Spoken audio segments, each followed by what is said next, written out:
घर के grand parent जो है वो ट्रेडिशनल वे, जो ओल्ड स्कूल मेथड था उसके ऊपर फोकस कर रहे हो, और पेरेंट जो है वो मॉडर्न वे पे कर रहे हो, तो पेरेंट के सामने बेसिकली बहुत बड़ा चैलेंज हो जाता है।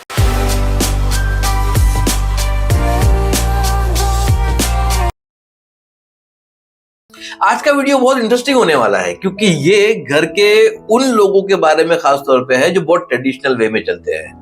आप में से बहुत सारे सब्सक्राइबर नए मेथड को सीखना चाहते हैं, नए टेक्निक को अपना करके अपने बच्चों को ज्यादा प्रोडक्टिव बनाना चाहते हैं, बच्चों को खुश भी रखना चाहते हैं और बच्चों को तरक्की भी देना चाहते हैं। लेकिन इनकी राह में सबसे बड़ी रुकावट बनते हैं वो रिश्तेदार जो ट्रेडिशनल वे से चलते हैं, जिनको कुछ भी बोलो तो वो कहते हैं हमारे जमाने में तो ऐसा होता था, हमारे जमाने में तो वैसा होता था, हम जो है सील पे मसाला पीसते थे, हम जो है कपड़े जो है जा करके तालाब पे नदियों पे धोया करते थे, हम जो है मसाले बनाने के लिए कई कई हफ्तों बैठ करके मसालों को पीसा करते थे, हम जो है आटे की चक्की पे आटा नहीं बेचते थे बल्कि घर में पत्थर की चक्की पर आटा पीसा करते थे, और यही हमारी जिंदगी थी। और आजकल के बच्चे जो है वो तो कुछ लायक ही नहीं है, वो जो बस यूं ही अपनी जिंदगी टाइम वेस्ट कर रहे हैं, बच्चों को जो है सही अंदाज में पाल नहीं रहे हैं, बल्कि जब बच्चों को 2 थप्पड़ लगा देने चाहिए वहां पर बच्चों को समझाने की कोशिश करे, काउंसिल करने की कोशिश करे, कि साइकोलॉजिस्ट से कंसल्ट करने की कोशिश कर रहे हैं। तो ये ट्रेडिशनल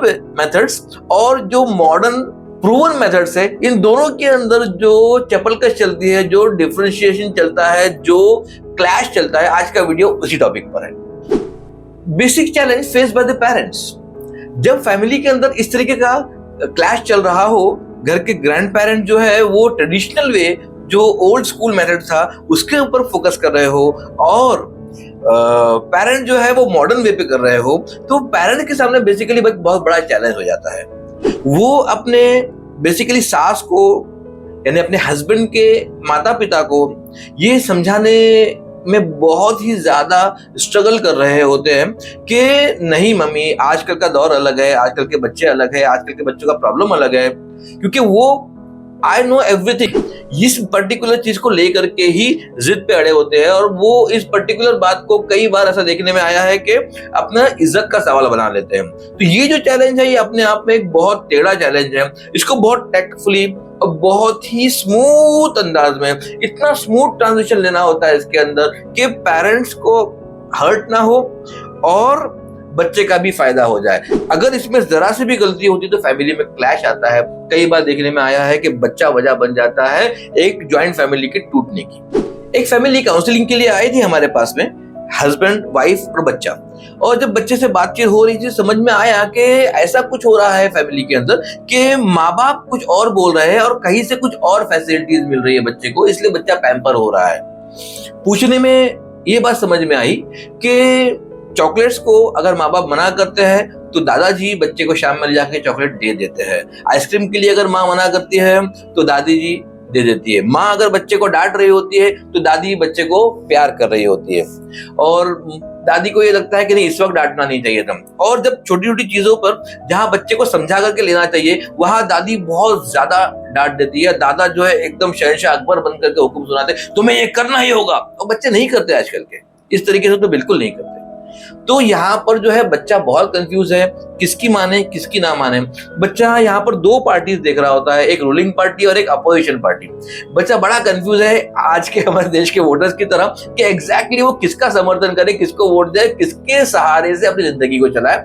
नतीजा ये होता है कि बच्चा बहुत परेशान होता है, बहुत ही ज्यादा दुखी होता है। एक रिसेंटली एक केस सामने आया, एक पेरेंट अपने बच्चे को, एसएससी का बच्चा था, मेरे पास में लेकर के आए, और मैंने उससे पूछा बेटा क्या वजह है कि तुम्हारा परफॉर्मेंस डाउन होता जा रहा है। तो कहता है खिड़की। खिड़की? मैं नहीं समझ पाया खिड़की क्या वजह होती है। बच्चे से थोड़ी बहुत बात करने के बाद में बच्चे को बाहर भेजा, मैं फादर को अंदर बुलाया, मैंने पूछा क्या बात है आपके बच्चे से। जब मैंने सवाल किया तो उसने कहा खिड़की। ओहो, फादर ने एक्सक्लेम किया, मुझसे कहा कि सर एक्चुअली हमारा घर ग्राउंड फ्लोर पर है और रोड साइड में है, और घर में मेरी वाइफ को एसी चाहिए होता है और मेरी माँ को फ्रेश एयर। तो मेरी वाइफ एसी लगाती है, और जब एसी ट्रिप होता है कि नॉर्मल टेम्परेचर हो गया है, मेरी माँ जाकर के खिड़की खोल देती है। मेरी वाइफ को ऐसा लगता है कि उसकी वजह से धूल अंदर आ रही है, over the period of time इसके ऊपर से बहुत क्लैशेस हो रहे हैं और आज भी सुबह भी इस पर क्लैश हुआ। अब बच्चे का 10वीं का साल है, दूसरा बच्चा 8th में है। घर में हर रोज इस पर्टिकुलर टॉपिक पर झगड़ा हो रहा होता है और मैंने पूछा आपका क्या रोल है? तो सर मेरा रोल है कि मैं खामोश रहता हूँ। मैं ना मम्मी की तरफ से बोल सकता हूँ ना अपनी वाइफ की तरफ से बोल सकता हूँ और नतीजा ये भी कभी कभी देखने में आता है कि ये दोनों मिलके मुझे डांट रहे होते कि आप कुछ बोलते क्यों नहीं। सर मैं क्या करूँ? बच्चे की काउंसलिंग हो रही थी लेकिन यहाँ दरअसल फैमिली की काउंसलिंग की रिक्वायरमेंट थी। तो यही ट्रेडिशन का इश्यू है। फ्रेश एयर अच्छी बात है लेकिन टेक्निकली धूल भी तो अंदर आ रही है, इसको भी देखना है। साइमल्टेनियसली एसी अच्छी चीज है लेकिन हर वक्त एसी ये भी दुरुस्त नहीं है। तो दोनों को एक एक कदम आगे आना पड़ेगा, कुछ बढ़ना पड़ेगा। इस पर्टिकुलर चीज के अंदर कौन पिसता है? बच्चा।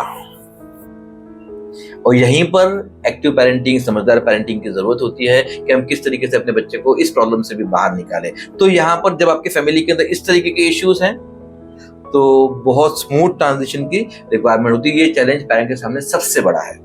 यहाँ पर 2 रास्ते निकलते हैं। पहला रास्ता ये है कि हम एम्ब्रेस करें चेंज को, स्पेशली हमारे सीनियर पेरेंट्स, फैमिली के सीनियर मेंबर्स, लेकिन उनमें अडेप्टेबिलिटी उतनी ज्यादा हो उसकी उम्मीदें हम नहीं कर सकते। तो at some point of time as a young parent हमारा काम है कि हम अपने आप को एडजस्ट करें, प्लस बच्चों के लिए कुछ ऐसा प्रोविजन करें कि वो अपनी पढ़ाई के लिए या घर में जब भी क्लेश हो रहा हो वो अपने बच्चों को थोड़ी देर के लिए वो वहां से हट जाए, या बच्चों को इस तरीके से काउंसिल किया जाए कि घर में कुछ भी हो, मम्मी है दादी है वो आपस में जो भी कर रहे हैं आप लोगों का काम नहीं है कि उसको जज करें। वो दोनों बड़े हैं, आज लड़ेंगे कल एक हो जाएंगे। आपका काम दोनों की इज्जत करना है और प्लस आपके अपने टारगेट्स है उसको आपको अचीव करना है। वैसे इस पर्टिकुलर टॉपिक पर भी कुछ वीडियोस हमारे पास में बने हुए, how to manage toxic parents, आप हमारे चैनल पे देख सकते हैं। चाहे तो यहाँ पर मैं आई बटन में उसकी लिंक भी दे दूंगा। इस वीडियो में हमने ट्रेडिशनल मेथड्स ऑफ पेरेंटिंग और मॉडर्न स्ट्रेटेजिक पेरेंटिंग इन दोनों को डिस्कस किया। आमतौर पर माँ बाप के सामने आने वाले जो चैलेंजेस है उसको डिस्कस किया, उसके प्रोज एंड कॉन्स को डिस्कस किया। हमने केस स्टडीज का भी इस्तेमाल किया इसके अंदर ताकि आपको इन डेप्थ समझ में आए कि एग्जैक्टली मैं आपसे क्या कन्वे करना चाह रहा हूं। अब यहाँ पर वक्त है कॉल टू एक्शन का। एज ए समझदार parent, as an active parent हमारा रोल क्या होना चाहिए? तो पहली चीज जो यहाँ पर है वो ये है कि हमें इग्नोर करना सीखना होगा कि अगर पुराना मेथड बोल रहे हाँ ठीक है हमने सुन लिया और उसके बाद में उनके सामने थोड़ी देर के लिए उस चीज को प्रिटेंड किया और फिर जो सीख करके आए किसी कोच के पास से या हमारे वीडियोस देख करके उसको अकेले में इम्प्लीमेंट करने की कोशिश की। पहला। दूसरी चीज ये कोशिश की जाए कि मम्मी आज का दिन मैं जो चाहती हूँ ना वो करके देखती हूँ और देखते क्या फर्क आता है, या किसी दिन आप जो बता रहे हो ना वो करके देखते हैं हफ्ता भर और क्या फर्क आता है वो देखते हैं। इससे अंदाजा मिलने लगता है, उनको भी लगता है कि उनको इग्नोर नहीं किया जा रहा। एक्चुअली इस एज के अंदर आकर के आइडेंटिटी क्राइसिस और मेरा रिलेवेंस क्या है इस पर्टिकुलर चीज को लोग ईगो इशू बना लेते हैं और ये नेचुरल है। हो सकता है कि हम जब उस एज में पहुंचे तो उससे ज्यादा हम सीवियर हो इस मामले में। तीसरी और बहुत इंपॉर्टेंट चीज वो ये है कि अपने बच्चों को मैच्योर बनाने की कोशिश करें। हम अपने बच्चों को अपनी जिम्मेदारी का एहसास दिलाएं। हर एक बात पिन पॉइंट करके बताना, हर एक चीज के लिए बच्चों पे होवर करना, ये एक नेगेटिव वे है पेरेंटिंग का। हेलीकॉप्टर पेरेंटिंग कहते हैं इसको। इसके ऊपर हमारा एक डिटेल्ड वीडियो है, आप आई बटन में दे दूंगा तो प्लीज देख लीजिए। डिस्क्रिप्शन में भी इसकी लिंक्स जरूर रहेगी। हम इस टॉपिक पर आगे भी बहुत सारे वीडियोस बनाने वाले हैं। उम्मीद करते हैं कि ये वीडियो आपको काम आया होगा। आपने चैनल को सब्सक्राइब अगर नहीं किया है तो प्लीज कर लीजिए और बेल आइकन को जरूर दबाइए ताकि जैसे ही वीडियो अपलोड हो आपको फौरन से मिले।